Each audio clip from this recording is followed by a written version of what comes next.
कि इमारत जिन 5 बुनियादों के ऊपर खड़ी है उनमें से एक ज़कात है। यही लोग हैं जो हमेशा फलाह पाने वाले, कामयाब होने वाले हैं। तो ज़कात एक खालिस मुसलमानों की इबादत है कि दुनिया में कोई शख्स ज़कात लेने वाला नहीं था। जो है वो गुर्बत बढ़ती चली जा रही है। यहाँ ज़कात का निज़ाम जो है वो फ़ेल हो चुका है। यतीम है, बेवा है, गरीब है, यतीम है, मिस्कीन है, तो ये अल्लाह के निज़ाम से बगावत है कि हम कुछ को ले लेके मुल्कों मुल्कों में फिर रहे हैं। फलाह बहबूद का काम करना इस्लाम उसको अप्रिशिएट करता है, लेकिन ज़कात एक फ़रीज़ा है, अहम फ़रीज़ों में से फ़रीज़ा है।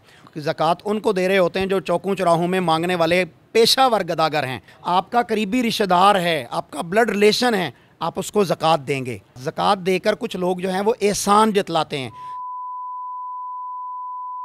अस्सलाम वालेकुम नाज़रीन, पाकिस्तान स्टोरीज के साथ मैं आपका मेज़बान तलहा नारू हाज़िर खिदमत। इस उम्मीद के साथ कि आप जहाँ भी होंगे खुश होंगे, अल्लाह की पनाह में होंगे। नाज़रीन, रमज़ान का बाबरकत महीना है। आज ज़कात हमारा टॉपिक है। मौलाना साहब हमारे साथ हैं, इनसे जानेंगे कि ज़कात है क्या, किस किस लोगों पर फ़र्ज़ है और किस तरह अदा करनी चाहिए और किन किन लोगों को अदा करनी चाहिए। अक्सर आजकल एक ज़हर बहस एक बात चल रही है कि कुछ फाउंडेशंस हैं, फाउंडेशन को शायद ज़कात नहीं देनी चाहिए, अगर आप देते भी हैं तो वो ज़कात नहीं होगी, आप वैसे इमदाद करना चाहें वो ज़कात की मद में नहीं आती। ये सारी हकीकत जो है मौलाना साहब से जानते हैं। अस्सलाम वालेकुम। वालेकुम अस्सलाम जी। सर कैसे हैं आप, खैरियत से हैं? अल्लाह का करम, खैर वाफियत, आप खैरियत से हैं? चले बात शुरू करते हैं ज़कात से। पहले तो बताएं आपकी ज़कात है क्या और किन लोगों पे फ़र्ज़ होती है और क्या साल में सिर्फ एक ही बार फ़र्ज़ होती है? अगर फ़र्ज़ करें कोई शख्स करोड़ों रुपए भी कमा रहा है महाना, तो उस पर भी साल पे एक ही बार उस पर फ़र्ज़ हो? ज़कात अल्लाह तबारक व तआला के अहम फ़रीज़ों में से एक फ़र्ज़ है और इस्लाम का बुनियादी रुकन है। इस्लाम की इमारत जिन 5 बुनियादों के ऊपर खड़ी है उनमें से एक ज़कात है। अल्लाह ताला फ़रमाते हैं कि वो लोग के जो गैब पर ईमान लाते हैं और नमाज को कायम करते हैं और ज़कात को अदा करते हैं और आखिरत के साथ वो यकीन रखते हैं, यही लोग हैं जो हमेशा फलाह पाने वाले, कामयाब होने वाले हैं। तो ज़कात के मुतालिक कुरान मजीद में बहुत ज़्यादा अहकाम मौजूद हैं। यहाँ तक कि सूरत तौबा में अल्लाह ताला ने ज़कात के मसारिफ़ जो हैं कि ज़कात कहाँ देनी है। पहली बात यह कि ज़कात किन लोगों के ऊपर फ़र्ज़ है, तो अल्लाह ताला ने वो भी उसका ज़िक्र कर दिया और रसूल करीम सल्लल्लाहु अलैहि वसल्लम ने उन लोगों का ज़िक्र कर दिया कि जिन्होंने ज़कात देनी है और उनका निसाब क्या होगा।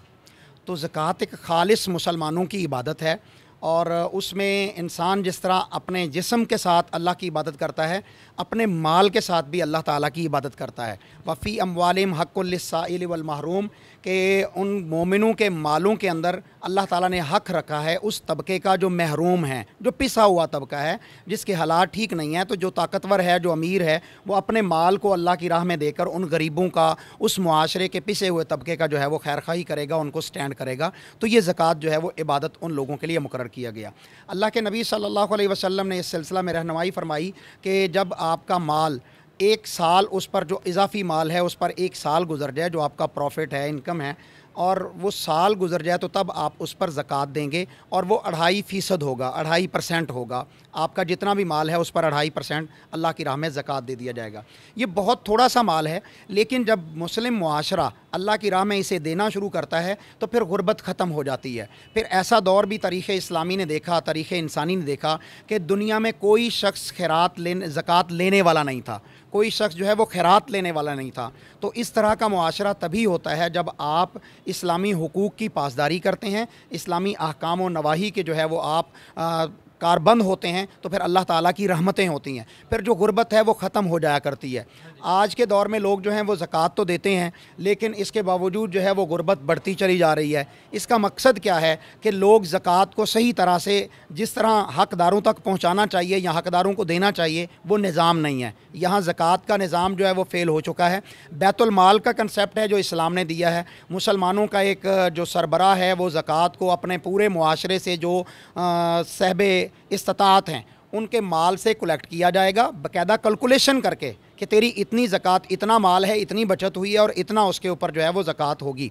वो कैलकुलेशन आके बैतुल माल में जमा होगी और फिर बैतुल माल के अंदर एक अलहदा से शोबा है कि उसने अपनी आबादी, अपनी पॉपुलेशन जो मुसलमान हैं उनकी बाकायदा लिस्टें और फहरिस्तें होंगी कि कहाँ कहाँ कौन यतीम है, बेवा है, गरीब है, यतीम है, मिस्कीन है, या ऐसा है कि जिसके माल तो वो कमाता है लेकिन उसका पूरा नहीं पड़ता। तो इनको फिर बैतुल माल की तरफ से बाकायदा वो ज़कात जो है वो अदा की जाएगी, पे की जाएगी, और वो भारी अमाउंट में होगी ताकि वो अपने कारोबार खड़े करके वो स्टेबल हो सकें।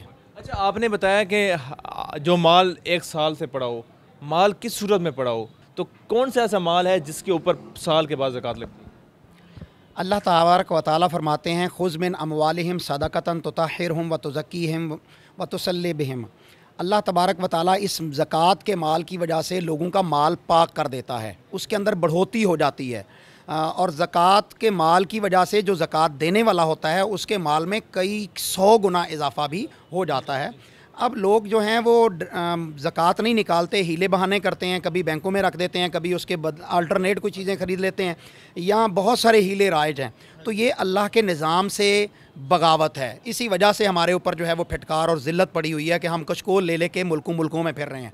अगर हम अल्लाह का हक़ समझकर, गोराबा का हक़ समझकर उन्हें देना शुरू कर दें तो हमारे मालों में बढ़ोतरी होगी, फिर लॉसेस नहीं होंगे, और फिर ये इतनी बड़ी बड़ी बीमारियाँ, कैंसर की, हार्ट अटैक की और दीगर जो बड़ी बीमारियाँ आती हैं उसकी वजह भी यह है कि हम अल्लाह का हक़ उसके बंदों को नहीं दे पाते।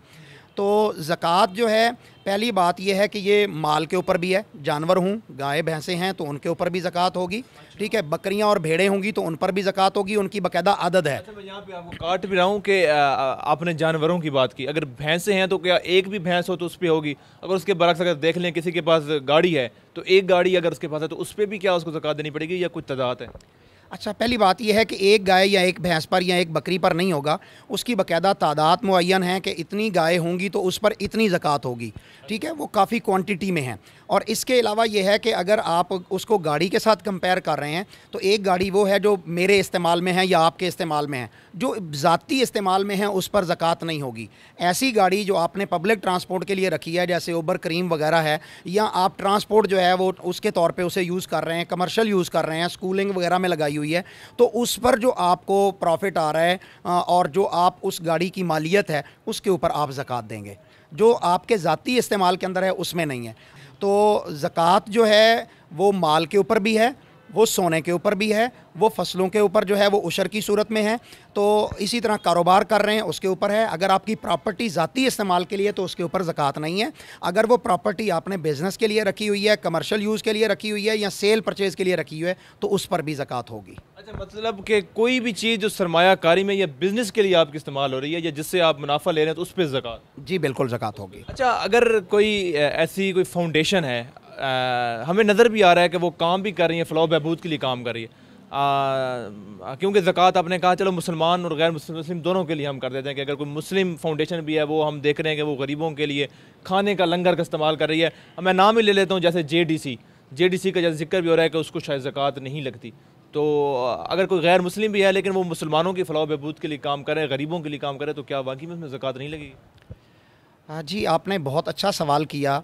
फ़लाह बहबूद का काम करना इस्लाम उसको अप्रिशिएट करता है, इस्लाम उसको ऑन करता है। हमारे नबी करीम सल्लल्लाहु अलैहि वसल्लम ने नबूवत से पहले भी गरीबों की फ़लाह बहबूद के काम किए। लेकिन ज़कात एक फ़रीज़ा है, अहम फ़रीज़ों में से फ़रीज़ा है। उसके उन मसारिफ़ में अगर अदा किया जाएगा तो वो ज़कात अदा होगी, वगरना वो आपकी ज़कात नहीं होगी। इसकी दलील क्या है कि आप सदक़ातुल फ़ित्र आएगा रमज़ान में, जैसे ही आप ईद के करीब पहुँचेंगे तो आप अपने रोज़ों का फ़ितराना देंगे, ये फ़र्ज़ है। अगर आपने वो फ़ितराना नमाज ईद अदा करने से पहले अदा कर दिया तो वो सदक़ातुल फ़ित्र होगा। अगर आप नमाज ईद अदा कर दी और आपने नहीं अदा किया तो वो आपका सदक़ातुल फ़ित्र नहीं है, वो रोज़ों की जो आपकी कमी कोताही रहेगी वो उसी तरह रहेगी। तो ज़कात बाकायदा इस्लाम का एक पिलर है, उसको मुस्लिम मुआशरे की उन्हीं अक़दार के मुताबिक रखा जाएगा जो रसूल करीम सल्लल्लाहु अलैहि वसल्लम ने बतलाया, असहाबे पैगम्बर ने और अहले बैत की तलीमात की रोशनी में, और फ़ुक़हाए उज़्ज़ाम ने जिस तरह उसको जो है वो रखा, वो उसी सूरत में रखा जाएगा। एक बंदा, मैं फ़र्ज़ कर लेते हैं कि ज़कात को मैं देने के कायल ही नहीं हूँ कि मुझे ज़कात देनी चाहिए, हालांकि ये अल्लाह का हुक्म है, कुरान मजीद में सैकड़ों आयात हैं जो इसके मुतालिक अहकाम देती हैं, लेकिन मैं उस चीज़ को एडमिट ही नहीं करता, ऑन ही नहीं करता, मानता ही नहीं हूँ, तो फिर मैं ज़कात कलेक्ट करने का कैसे हकदार बनता हूँ?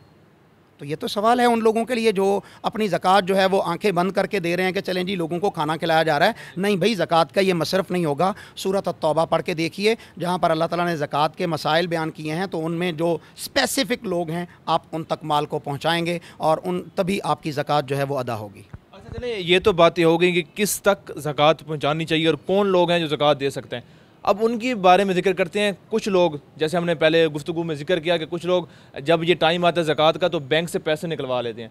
वो लोग जो ज़कात से भागते हैं, ज़कात नहीं अदा करते, उनके लिए क्या सज़ा है?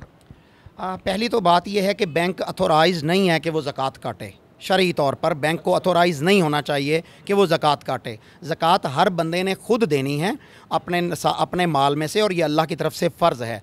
अब जो बैंक है वो ज़कात निकाल लेता है, काट लेता है, जबरन काट लेता है। पता नहीं वो कहाँ देता है, कहाँ नहीं देता, किसी बंदे को कुछ नहीं पता। हकदार तक पहुँचती है या नहीं पहुँचती, ठीक है। जिसको दी जा रही है क्या वो डिज़र्व भी करता है, वो मुसलमान भी है कि नहीं। किसी क्रिश्चियन को अगर ज़कात दी जा रही है, किसी हिंदूज़ को दी जा रही है, हमारे मुल्क में वो लोग रहते हैं, तो क्या वो फिर ज़कात अदा होगी? तो ये एक डिबेट है, तो वो ज़कात अदा नहीं होगी। लिहाजा बैंक जो है वो ज़कात काटने का अहल नहीं है कि अगर ज़कात बैंक ने काट ली है या बैंक ने नहीं काटी, आपने देनी है लेकिन आप नहीं दे रहे और आप उससे जान चुरा रहे हैं, तो आप मुसलमान नहीं हैं। आप जिस तरह नमाज छोड़ने की वजह से दायरा इस्लाम से निकल जाते हैं, इसी तरह आप ज़कात का इनकार करने से या ज़कात के देने से दायरा इस्लाम से खारिज हो जाते हैं। ज़कात तस्दीक करके देना कितना ज़रूरी है? क्योंकि अक्सर हम लोग देखते हैं कि वो किसी को भी दे देते हैं और फिर वो कहते हैं माल का दारोमदार तो नीयतों पर है, मैंने तो ज़कात की नीयत से दी है, मुझे सवाब मिल गया होगा, अब आगे वो जाने और अल्लाह जाने। तो तस्दीक करना क्या बहुत ज़रूरी है? आपने बहुत ही ज़बरदस्त सवाल किया। आम तौर पर हम ज़कात उनको दे रहे होते हैं जो चौकों चौराहों में मांगने वाले पेशावर गदागर हैं, जिन्हें बेगर कहा जाता है, और ये बहुत रिच होते हैं, मेरे आपसे ज़्यादा ये अमीर लोग होते हैं, लेकिन इनका ये पेशा है। इन लोगों को आप ज़कात देकर हकदारों का हक मारते हैं। ज़कात के मसारफ़ में आपके करीबी हमसाए हो सकते हैं जो हकदार हैं, जिनको आप जानते हैं कि यार ये सफ़ेद पोश है, इसकी तनख्वाह तो है 20,000 रुपया, इसके एक्सपेंस जो हैं वो 35,000 हैं, तो ये कहाँ से पूरा करेगा? आप उसको ज़कात देंगे। आपका करीबी रिश्तेदार है, आपका ब्लड रिलेशन है, आप उसको ज़कात देंगे। अल्लाह का ये हुक्म है, व आतू हक़्क़हू यौम हसादिही, जिनका हक़ है उन तक उनका हक़ पहुँचाना चाहिए। कि कुछ लोग ज़कात देते हुए अगले बंदे को डिग्रेड भी करते हैं कि भाई तेरी आपके लिए ज़कात है। आपने देख लिया कि ये बंदा डिज़र्व कर रहा है, हकदार है, आप उसे ज़कात ना कह के भी देंगे तो आपका रब जानता है कि ये ज़कात दे रहे हैं। आप उसको कह सकते हैं कि ये आपके बच्चों के लिए गिफ्ट है, या ये मैं आपको कारोबार के लिए दे रहा हूँ कि आप कारोबार कर लें। उस बंदे का इज़्ज़त नफ्स भी मजरू नहीं होगा, वो मुआशरे में अपनी नज़रें झुका के भी नहीं रहेगा। और अगली बात, ज़कात देकर कुछ लोग जो हैं वो एहसान जतलाते हैं। तीसरे पारा में अल्लाह ताला ने फरमाया, कौलुम मारूफ़ुम व मग़फ़िरतुन खैरुम मिन सदक़तिन यतबउहा अज़ा। अगर आप सिर्फ़ अच्छी बात कह दें, भली बात, खैर खाही वाली बात कह दें, तो ये ज़्यादा बेहतर है उस ज़कात से, उस सदक़े से, कि जिसके बाद आप फिर एहसान जतलाएँ। आप लोगों को डिग्रेड करें कि तेरा बाप तो मेरी ज़कात पे पलता था, तुम तो मेरे टुकड़ों पे तो भाई आपने वो ज़कात का हक़ नहीं अदा किया, बल्कि आपने गुनाह कमा लिया है। अच्छा, आपने यहाँ पर कहा कि बच्चों को तोहफ़े का भी जिक्र किया, तो क्या सिर्फ ज़कात पैसों की ही मद में दी जा सकती है, या अगर मुझे पता हो कि फ़लाँ शख्स किसी की बेटी की समझ शादी है, तो अब उनके पास इतनी हैसियत नहीं है कि वो फ्रीज़र या कोई ऐसे सामान है कि वो नहीं दे सकते, तो मैं या कोई भी शख्स उनको वो चीज़ खरीद देता है पैसों की जगह, तो वो भी ज़कात में आ जाएगी? वैसे मैं ये समझता हूँ कि इस तरह भी हो सकता है, लेकिन अगर आप उसको पैसे दे देंगे तो वो ज़्यादा बेहतर तरीके से, जो भी उसकी ज़रूरत, आप समझ रहे हैं कि फ्रिज है, हो सकता है वो फ्रिज के बगैर भी गुजारा कर सकते हो, तो आप उनको अगर अमाउंट दे देंगे तो वो उसके साथ अच्छे तरीके से अपना फंक्शन कर सकेंगे जो उनका। लेकिन शादी ब्याह में जो फजूल मसारिफ होते हैं, इस्लाम उसको भी ऑन नहीं करता। उस पर भी ना करने वाला हो, अल्लाह से डरने वाला हो, शरीयत के मुताबिक। ये ना हो कि आपसे ज़कात ले और जाके फ़ौजी बैंड को जो है वो फ़ौजी बैंड वालों को ना वो पे कर दे और कहे मैंने दकाल से ले लिया, तो ये तो और जो है वो गुनाह हो जाएगा। जी जज़ाकल्लाह, बहुत शुक्रिया नाज़रीन। आपको उम्मीद करता हूँ समझ आ गई होगी ज़कात के मुतालिक, और आपको हमारी ये वीडियो कैसी लगी आपने कमेंट सेक्शन में बताना है। मुझे दीजिए इजाज़त, अल्लाह ने के बाद।